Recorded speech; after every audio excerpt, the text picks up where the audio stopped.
கால்கள் செல்லும் பாதையில் போகின்றாய்.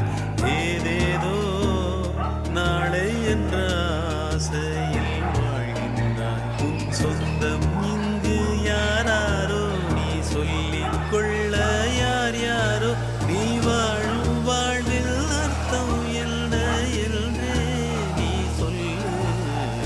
எங்கெங்கோ கால்கள் செல்லும் பாதை